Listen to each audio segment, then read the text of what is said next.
Hello and welcome to Money Talks. I'm joined by IB Times expert financial columnist Edmund Xing. Hi Evan.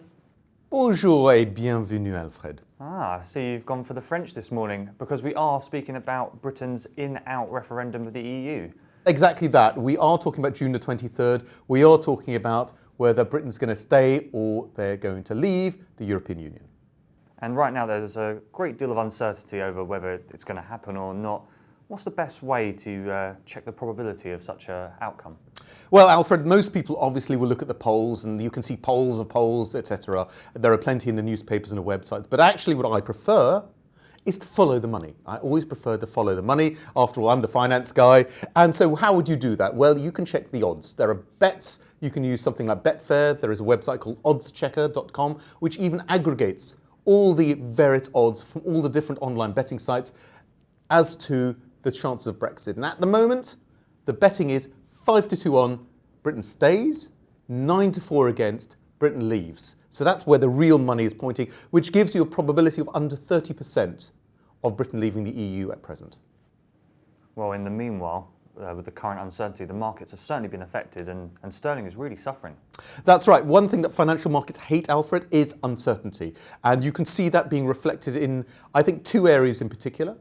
Firstly, the currency, as you say, sterling has been absolutely whacked over the head because people are very uncertain as to what the economic impact of of Britain leaving the EU could be. We really don't know. There's a range of estimates from nothing to huge, which really doesn't tell you very much. But what we know is there is a risk and there is huge uncertainty over, for instance, what deal Britain would gain with the EU.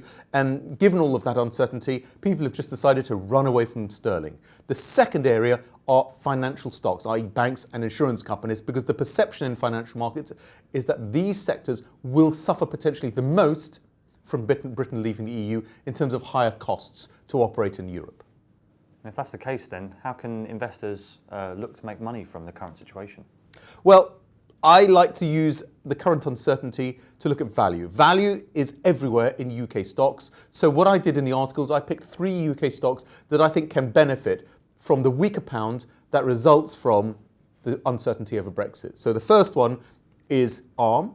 This is a semiconductor company that actually doesn't make anything, but designs the semiconductor chips, the brains that go into over 60% of the world's smartphones, whether it be iPhones or Android phones. They are the designer of those chips. And so they make fantastic profits.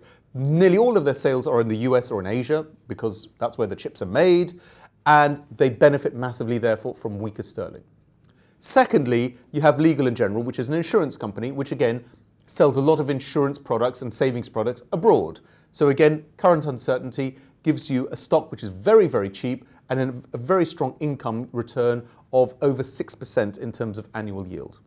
And the third one is an airline, IAG, which is the parent company for British Airways, Iberia and Aer Lingus. Why? Because they make a lot of money from the transatlantic New York-London route, particularly on business class. And again, they therefore benefit from the combination of weak sterling and low fuel costs, which of course we have at the moment. Well, merci beaucoup, Ed. De rien, Alfred. And for all our business coverage, go to our website, ibtimes.co.uk.